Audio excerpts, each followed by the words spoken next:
안녕하십니까, 문광입니다. 탄어 사상 한국학을 말하다. 오늘 이 시간에는 지난 시간에 이어서 탄어 스님의 선사상 가운데에서 돈점론을 좀 하고자 합니다. 돈어점수, 돈어돈수라고 하는 이 돈점론이라고 하는 그 현대의 우리 한국 불교의 논쟁이 있었죠. 거기에서 탄어 스님은 어떤 그 견해를 가지고 있었는가? 그다음에 그것과 아울러 지금 이 한국의 이 불교 사상사 가운데 이 돈점 논쟁은 굉장히 중요한 논쟁이고, 이것을 우리 불자 여러분들이, 이 한국 국민들이 이걸 좀 아는 것이 중요하겠다. 이제 한국학의 영역 가운데에 사상사의 그 중요한 그 논쟁들이 있었습니다. 조선시대 때의 3대 논쟁이라고 하는, 지난번에 말씀드렸지만 말이죠, 사단 칠정 논쟁이 있었고, 그다음에 그 예송 논쟁이 있었고, 그다음에 호랑 논쟁이 있었습니다. 근데 우리 현대로 넘어오면서 돈점 논쟁이 있었습니다. 돈어 점수가 맞냐, 돈어 돈수가 맞냐, 이런 부분에 대해 가지고 우리 이 한국 국민들이 좀 이해를 할 필요가 있고, 우리 불자 여러분들도 좀 자세하게 이 내용에 대한 기본적인 내용들을 좀 알았으면 좋겠다 하는 것이 이제 저의 생각입니다.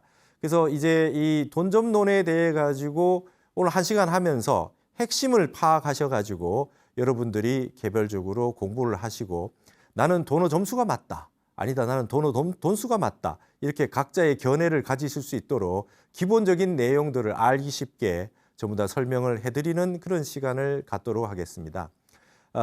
돈점론의 그 시작은 말이죠, 우리 현대의 성철 스님께서 보조국사의 보조법어에 나온 돈어 점수 사상을 비판하면서 이제 그 논쟁이 시작된 겁니다.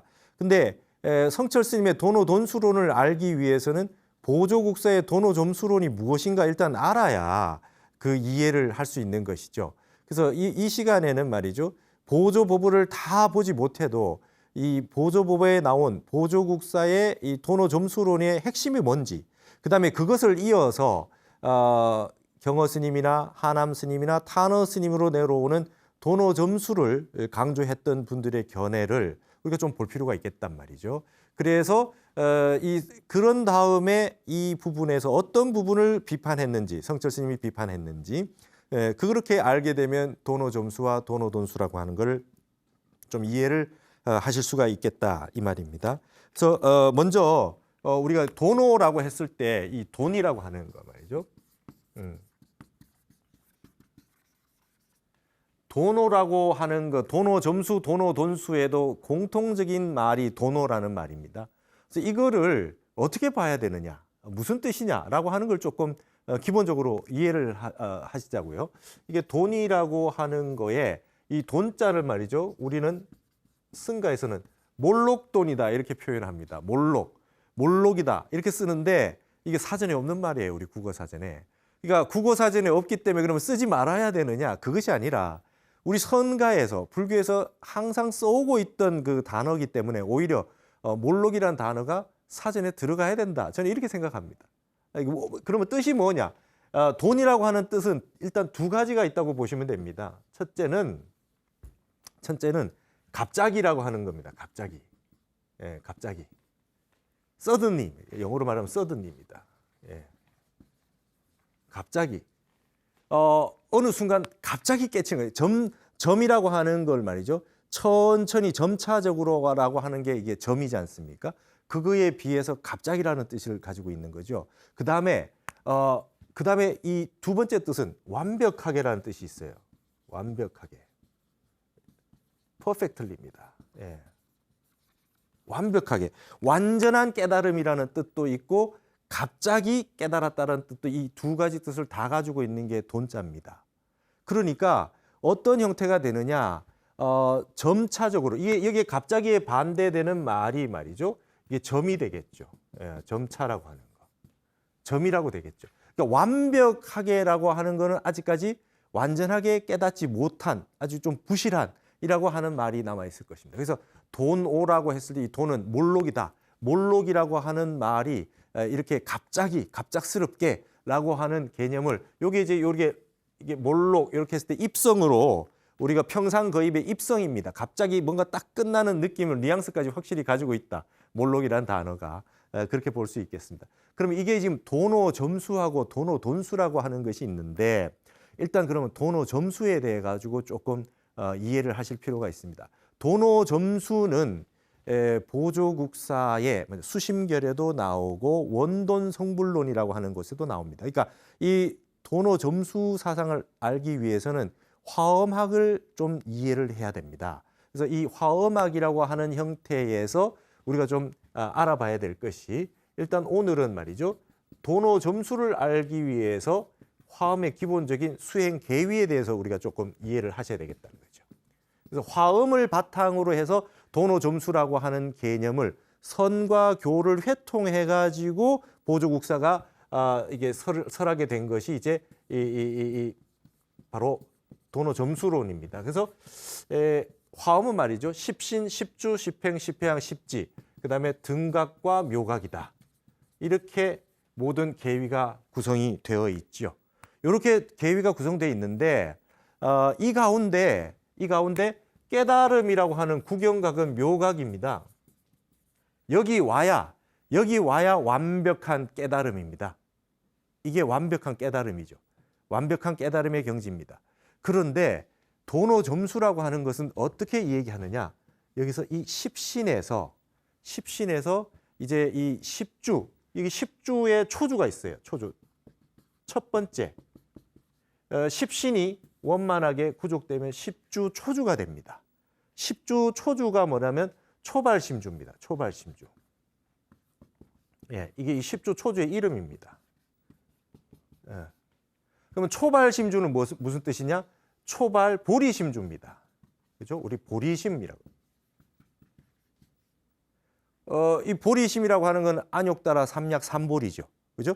처음 안욕따라 삼약 삼보리심을 발해가지고 주했다라는 뜻이죠. 마음이 주했다는 거예요. 그러니까 타너 스님이 이렇게 설명합니다. 전 세계의 어떤 사상 종교에 마음이 주했다라고 하는 얘기가 어디 있냐? 마음이 일어났다 사라졌다 요동을 치고 있는데 마음이 한 곳에 딱 주했다라고 하는 것이 어디 있냐? 여기에 주라고 하는 거는 말이죠. 비교를 해보셔야 됩니다. 금강경에서 말하는 응무소주 이생기심, 그죠? 무주생심 줄여서 무주생심이다. 응무소주 이생기심 했을 때 이 주하는 바 없이 그 마음을 내라 했을 때 여기에 주는 말이죠. 집착하는 걸 말하는 거죠. 계속 어떤 마음을 기본으로 해가지고 마음을 내는 집착하는 마음이기 때문에 금강경에서는 무주해야 된다. 어디 하나에 집착되면 안 된다는 뜻으로 주를 썼지만 화엄경에서 말하는 십주에 초주했을 때 이 주라고 하는 것은 마음이 흔들리지 않고 요동치지 않는 부동심으로서의 주라는 개념을 가지고 있는 거죠. 여기에 딱 오면 어떻게 됩니까? 초발심시 변정각이라는 말이 있어요. 그죠? 초발심시 변정각이라, 변성정각이라 그랬어요. 이게 이제 화엄경에 우리가 화엄경 법성계, 그죠? 의상조서의 법성계도 나오는 초발심시 변정각이다. 이게 초발심주가 십주의 초주인 초발심주가 그대로 이 정각과 같다라는 얘기입니다. 초발심주에만 와도 정각과 같다, 묘각과 같다라는 얘기가 화엄의 그 이론인 것이죠. 그러면 십주 초주가 어떤 거냐? 이 십주 초주에 대해서 좀 아실 필요가 있어요. 그러면 십신이라고 하는 거는 말이죠. 믿음이라고 하는 거는 어떤 거냐? 우리 불교에서 믿음이라고, 여러분 불교에서 믿음은 무엇을 믿는 겁니까? 바깥에 있는 부처님을 믿는 건가요? 물론 맞죠. 부처님에 의지합니다. 의타, 부처님에게 의지하는 겁니다. 삼귀하는 게 맞습니다. 근데 결국에는 부처님이 외부에 있는 부처님만 믿는 거냐? 그게 아니죠. 여기서 믿는 건 뭐냐면 부처님의 과덕을 믿는 겁니다. 그죠? 결과로서 인과해서 과덕을 믿는 겁니다. 과덕이라고 하는 건 뭐냐면 수행이라고 하는 인을 닦아서 부처님이 결과로서 성불 하신 그 마지막 과덕을 믿는 겁니다. 뭐가? 모든 중생이 부처님의 불과의 과덕을 동일하게 우리도 간직하고 있다는 것을 믿는 겁니다.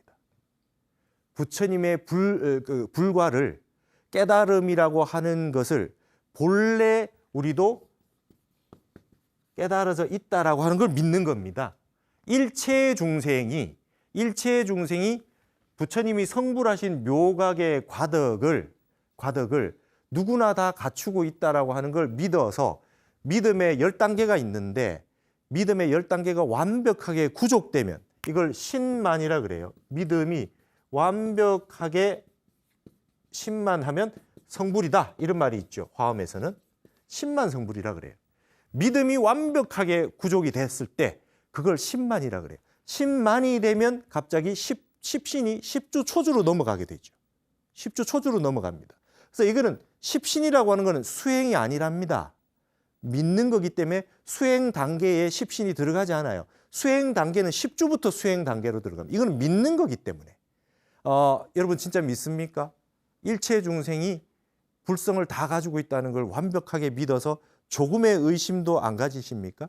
그게 믿음입니다. 우리가 대승기신론 했을 때 믿음을 일으킨다 그러잖아요. 믿음을 일으킨다.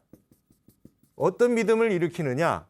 바깥에 있는 부처님을 믿는 거 이런 것이 아니고 그 다음에 무슨 이 불교계에 어떤 일이 있어가지고 신심이 떨어진다 이런 건 믿음이 아닙니다. 바깥에 어떤 사태에 의해 가지고 반연해서 믿음이 생겼다 사라졌다 하는 게 아닙니다. 어떠한 일이 있더라도 일체 중생에게 불성이 있다는 걸 완벽하게 믿어서 조금도 의심이 없는 것이 믿음입니다. 그 어떤 믿음이냐? 그건 어떤 믿음이냐? 일체 중생이 우글우글거리는 망상 번뇌를 일으키고 있어도 그 마음 속에 말이죠. 불성이라고 하는 게 사라지지 않고 있더라고 하는 것이죠. 예를 들어서 이런 거죠.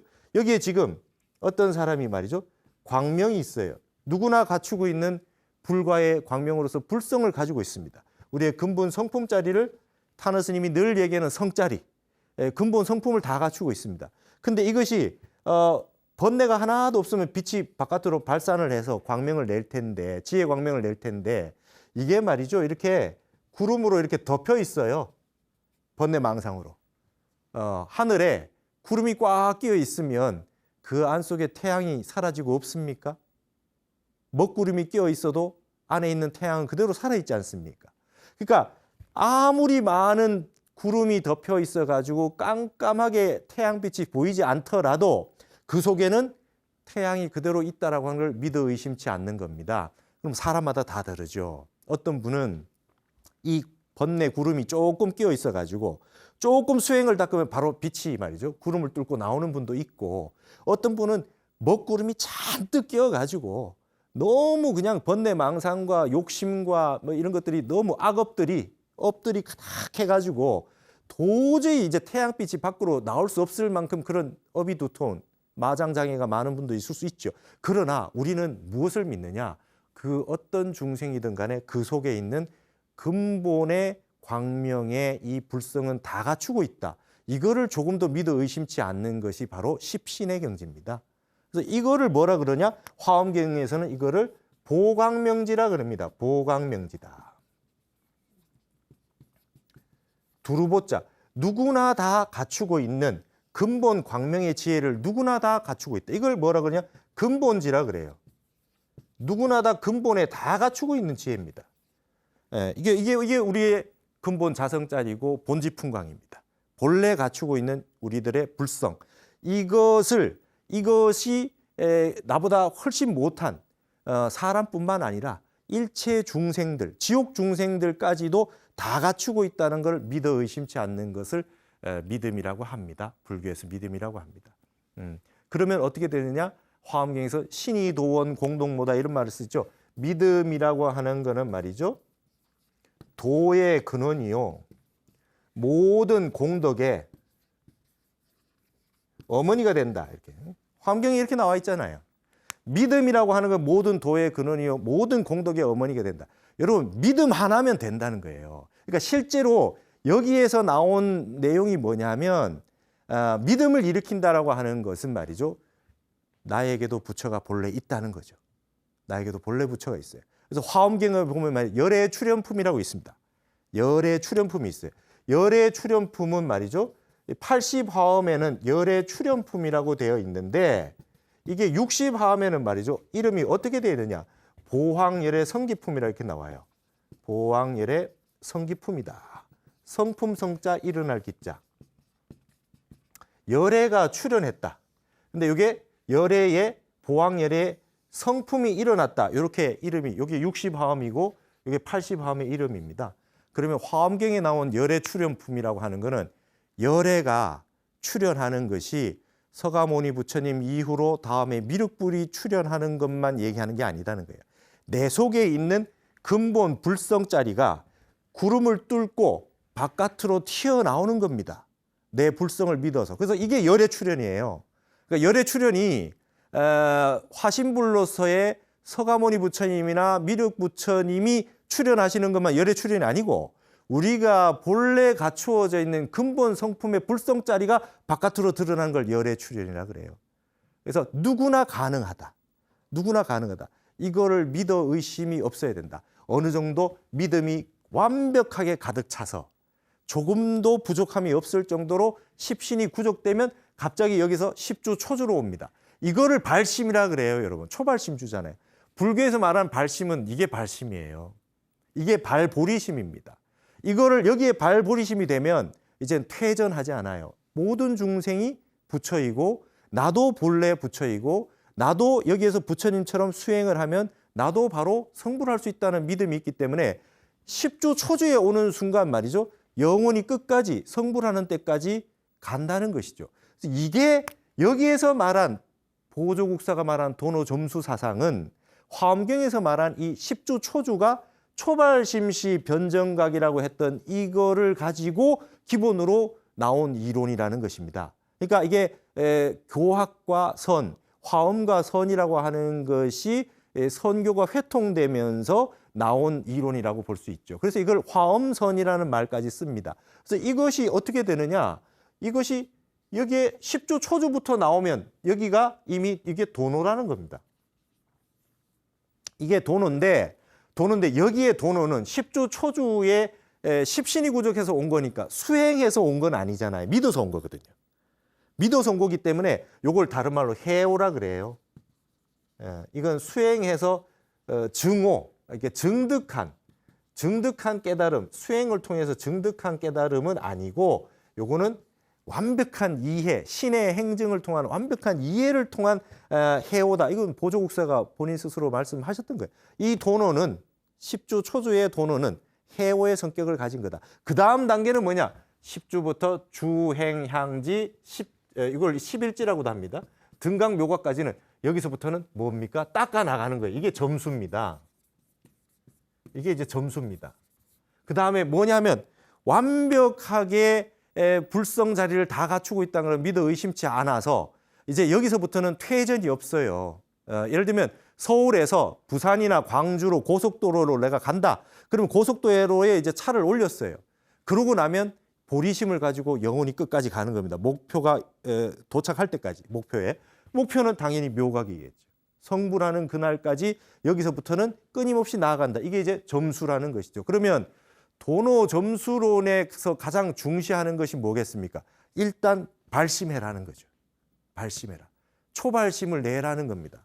여기 지금 이 성불이 묘각이라고 하는 단계가 십주, 십행, 십회양, 십지, 등강, 묘각 얼마나 많겠습니까? 단계, 수행 단계가. 근데 여기까지 오기는 너무나 힘이 들다는 거예요. 그래서 발심을 독려하기 위해서 만들어진 이론이 화엄에서 십주 초주가 바로 정각에 해당한다라고 하는 이론이 되는 것이죠. 그러면 이거는 도노 점수는 누굴 위한 겁니까? 초심자, 불교의 입문자, 공부 시작하는 분, 용기를 북돋아서 너는 할 수 있다. 공부해 나가자. 같이 하자. 이렇게 이제 할 수 있게 만드는 거죠. 안 그러면 이걸 이제 묘각까지 저기 다 닦아서 여기 와야 된다. 이러면 이제 현해상이라고 해서 너무 높은 절벽을 보는 것 같은 그런 상태가 되기 때문에 공부를 할 사람이 없다는 겁니다. 한번 고속도로에 차 올려놓으면 우리는 끝까지 간다 이거죠. 끝까지 간다. 그러나 공부라고 하는 것은 어찌 됐든 간에 묘각의 경지까지 와야만 성불인 거죠. 이거는 우리가 누구나 다 말할 수 있는 거 아니겠습니까? 그러니까 도노 돈수 성철 스님이 선사상, 이건 이제 화엄의 교학적인 사상이잖아요. 선사상에 입각했을 때 이것이 문제가 있다라고 지적한 거는 이거를 말이죠. 요 앞에 10주 초주라고 하는 거를 도노라고 인정을 해버리고 나면 여기에 묘각이라고 하는 것이 진정한 도노인데 아까 그랬잖아요. 도노라고 하는 거는 완벽하게의 뜻이 있다고요. 완벽한 깨달음이라고 하는 거에는 여기에 10주 초주의 도노는 부족하지 않냐. 부족하지 않냐. 여기까지 와야 완벽한 도노가 되지 않냐. 진정한 정오가 돼야만 정오가 될 때만 정각이라고 할 수 있는 거 아니냐. 그러면 여기 이제 등각이라는 표현이 있잖아요. 이게 보면 타너 스님 설명을 어떻게 하시냐면 이렇게 설명합니다. 등각도 아직 묘각이 아니지 않냐 이렇게 얘기해요. 깨달음과 같다 이런 표현 아니냐는 거죠. 자, 깨달음과 같다라고 하는 거는 깨달음입니까? 아직 깨달음 못 온 겁니까? 깨달음이 아직 못 온 거죠. 내가 남자와 같다. 내가 여자와 같다. 이런 말은 남자다 여자다가 아니다는 거지 아직까지. 근처까지 왔지만 아직 완벽한 깨달음은 아니다. 등각 경계도 아직까지 망상 경계다. 성철 스님은 묘각에 와야 된다. 묘각이 와야 진정한 도노고 도노라고 하는 것은 더 이상 닦을 필요가 없는 돈수가 돼야 된다. 돈수가. 그렇죠? 돈수가 돼야 된대. 돈수가 될 때만 도노라고 붙일 수가 있다. 여기서 돈수라고 했을 때는 갑자기란 뜻도 있지만 완벽한 닦음이겠죠. 그래서 이런 형태로 돈수가 돼야 도노가 되는 것이다. 그래서 여기에 묘각까지 오기 전까지는 끝까지 수행을 해 나가야 된다. 도노 돈수로는 이게 이제 일반적으로 이렇게 놓고 본다면 말이죠. 도노 돈수를 입각해 가지고 공부를 한다 그러면 자 부산이나 광주에 갈 때 앞에 부산이나 광주 톨게이트 앞에 1m가 부족해도 아직까지 부산도 아니고 광주도 아니잖아요. 1m가 부족해도 묘하게는 한 걸음이 부족해도 아직까지 완벽한 깨달음이 아니죠. 그래서 우리는 끝까지 가야 합니다. 그래서 도노 돈수를 강조하는 성철 스님 입장에서는 깨달음을 쉽게 인가해 줄 수는 없다. 부처님과 더불어서 조금 더 흠결이 없을 만큼 완벽한 깨달음이라야 도노했다고 얘기한다. 도노라고 하는 건 도노 돈수가 돼야 견성이라고 인정해 줘야 된다 이 말이거든요. 증오라 해야 된다.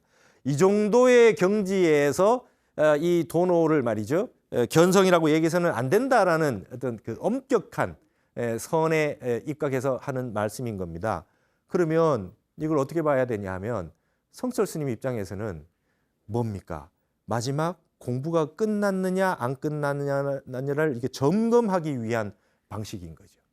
그러나 보조국사나 그다음에 이 하남 스님이나 타너 스님이 이 도노 점수 사상을 제기했을 때는 이 길고 험한 이 공부의 길에서 도노 돈수 마지막 증오만을 목표로 삼는다면 시작도 못할 사람들이 너무나 많다는 겁니다.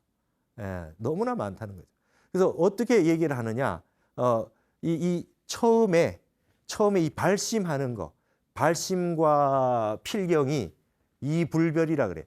발심하는 거와 깨달음을 이룬 게 두 가지가 다르지 않다. 그러나 이 여시이심, 선심난이라 이 두 가지 마음 가운데 발심의 마음이 더 어렵다. 묘각에 들어서 마지막 공부 끝나는 것보다도 처음 발심하는 게 더 어렵답니다. 이런 말씀이 있잖아요. 열반경에 나오는 말 아닙니까? 그러니까 이런 구조를 들어서 발심을 해야 된다는 겁니다. 그러니까 이제 제가 비유를 들었어요. 그래서 이제 저는 이제 어떤 식으로 얘기했냐면 성철 스님은 말이죠.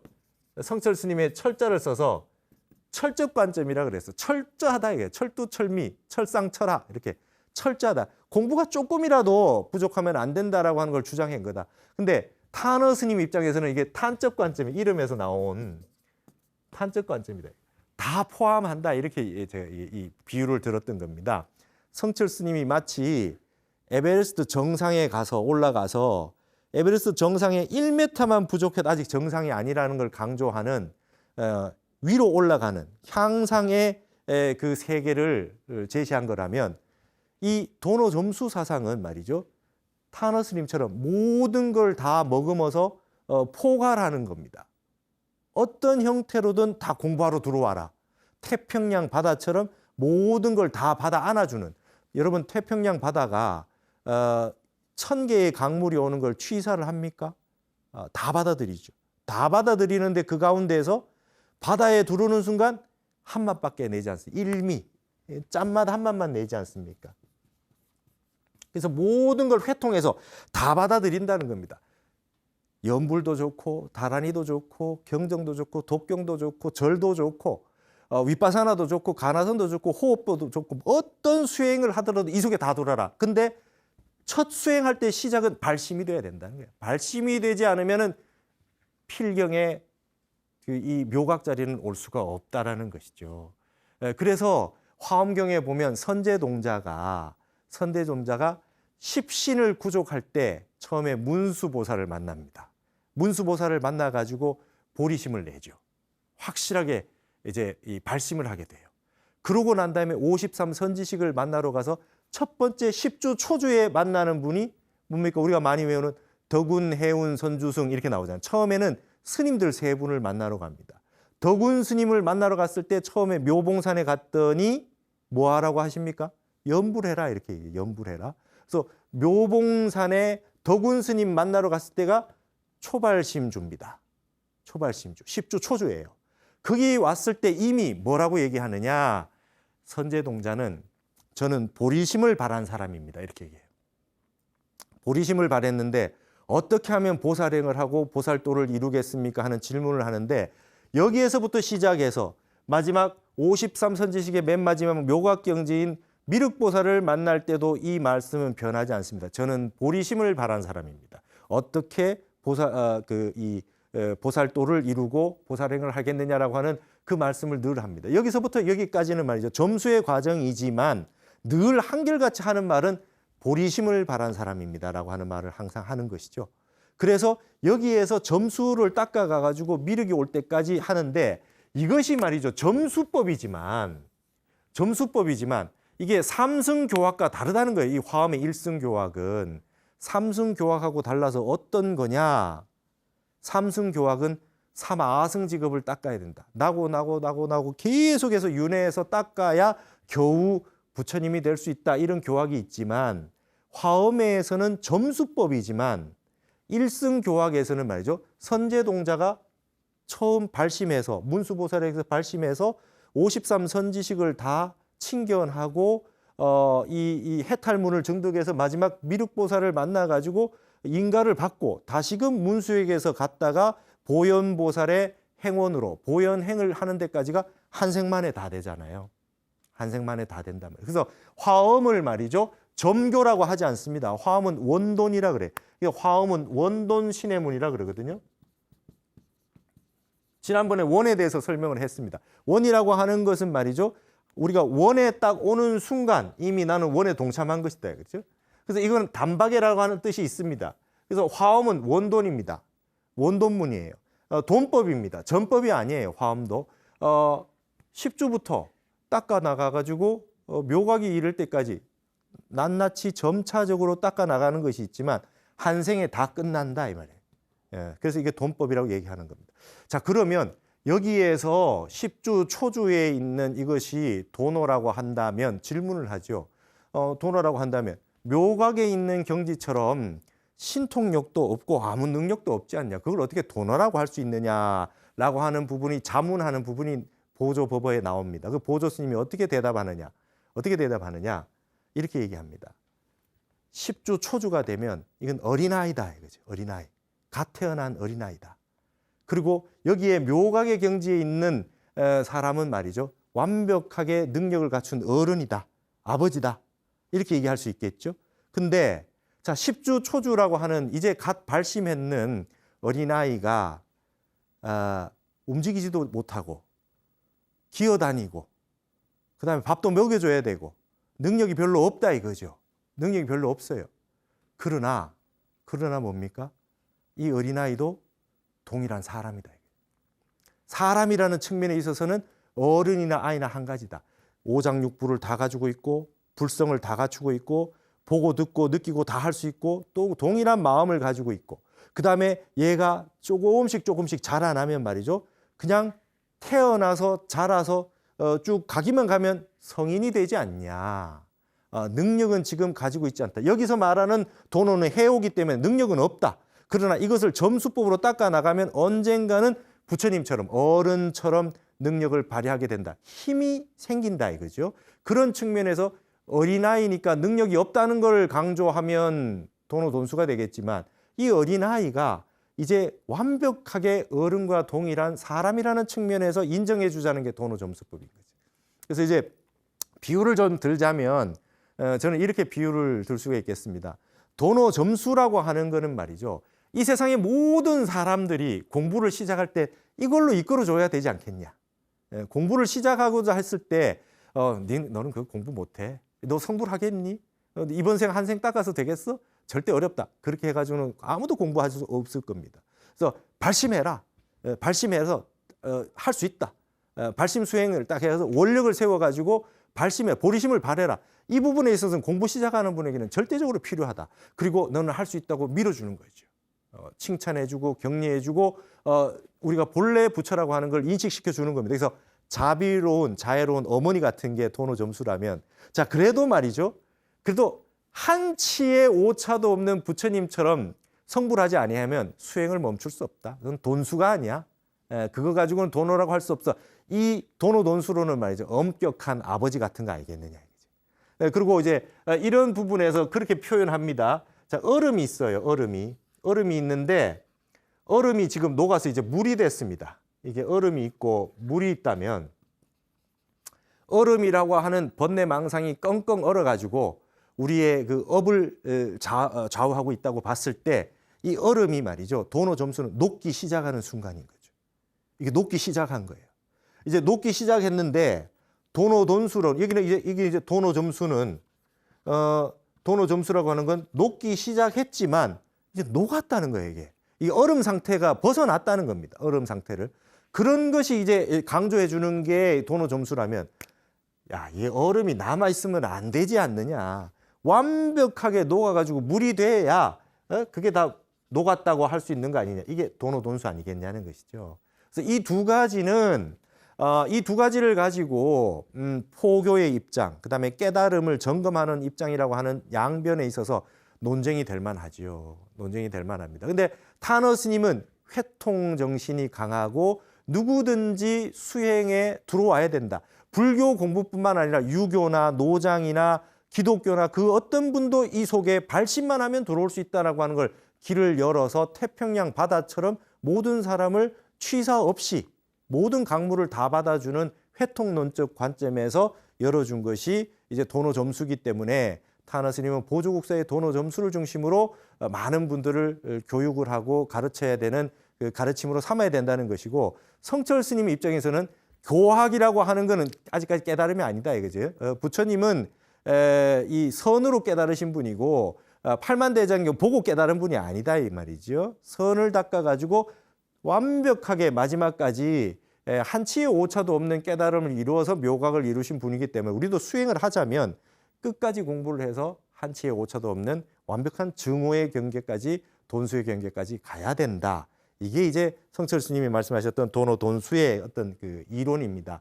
자, 이렇게 놓고 본다면 이걸 가지고 이제 몇십 년 동안 많은 학자와 스님들이 많이 이제 논쟁을 해왔습니다. 예를 들면 우리 통도사의 경봉 스님이라든지 송광사의 효봉 스님이라든지 법정 스님이라든지 뭐 이런 많은 스님들은 또 도노 점수를 보조 법어에 입각해서 공부를 많이 하셨죠. 조선조까지 계속 이렇게 도노 점수 사상에 입각해가지고 발심해서 점수를 닦아가지고 이렇게 가는 과정이라고 하는 거를 이렇게 해왔습니다. 그러나 중국의 선사들도 그렇고 많은 분들이 말이죠. 도노 돈수라고 하는 거를 공부를 끝까지 하는 분에 있어서는 선승이라든지 마지막 깨달음을 인가받고 점검하는 데서는 도노 돈수를 내세웠거든요.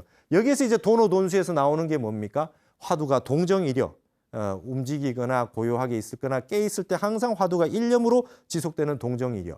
그 다음에 몽중이려 자는데 꿈을 꾸는데도 일념이 지속돼야 된다. 그 다음에 숙면이려 잠이 푹 들었을 때도 일념으로 지속되는 경계가 와야 된다. 그렇게 됐을 때 보는 찰나 듣는 찰나 깨칠 때 이제 묘각의 경지가 온다. 이래 가지고 그 도노 돈수를 주장했던 많은 선승들의 그 예들이 있지 않습니까? 이 두 가지를 같이 병행해서 이제 볼 필요가 있다. 그럼 이제 이 정도 말씀을 드리게 되면 여러분들께서 앞으로 도노 점수라고 하는 개념은 어디를 포커스를 맞춰서 강조하는 건지, 도노 돈수라고 하는 건 어디에 맞춰서 강조하는 건지라고 하는 거를 여러분이 조금 이해를 하시게 될 겁니다. 그래서 저는 타너 스님 같은 경우는 방편을 넓게 다 펴서 어떤 공부를 하더라도 빨리 발심하러 들어와라. 그래서 일주문을 쭉 앞에까지 빼주신 거지요. 어떤 공부를 해도 이게 불교로 공부하는 것이 된다 이거죠. 그래서 타너 스님 같은 경우는 외도란 없다 이런 말을 썼어요. 이게 우리가 그 예전에 불교 경전 이외에는 외도라 그러고 외전이라는 표현을 많이 썼거든요. 내전, 외전 이렇게 나눕니다. 불교 경전 보는 건 내전이고 불교 경전 아닌 것을 보면 이제 외도다, 외전이다 이렇게 얘기했는데 타너 스님은 외도란 없다 이런 말을 씁니다. 외도란 없다. 마음 바깥의 걸 얘기하면 외도지 마음을 논한다면 전부 다 도에 해당한다. 마음 공부에 해당한다. 이렇게 넓게 회통을 하고 열어주신 분이기 때문에 탄적 관점이다 이렇게 얘기했죠. 그래서 누구나 발심을 해라. 발심을 하는 것이 가장 중요한 내용이 되겠다 이렇게 말씀하셨고 성철 스님 같은 경우는 쉽게 인가해주면 안 된다. 인가해주고 나면은 공부를 다 된 줄 알고 더 이상 안 하게 되지 않느냐 이렇게 얘기하는 겁니다. 그러면은 결론적으로 보자면 이 시작하는 발심을 중시한 도노 점수론과 공부의 끝을 마감하는 것을 중시하는 도노 돈수론이 결국 한 가지 공통점을 가지고 있는 겁니다. 뭐냐? 도노 점수든 도노 돈수든 뭡니까? 닦아야 된다라고 하는 거에는 동일한 거죠.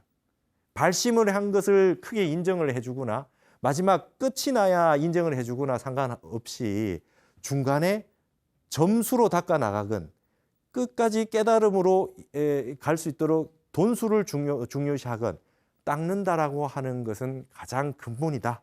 여기에서는 일치점을 가지고 있다 이렇게 생각합니다. 그래서 제가 이걸 타너 스님, 성철 스님을 연구를 쭉 해본 결과 이 두 분의 사상도 이제는 좀 회통을 할 필요가 있지 않느냐.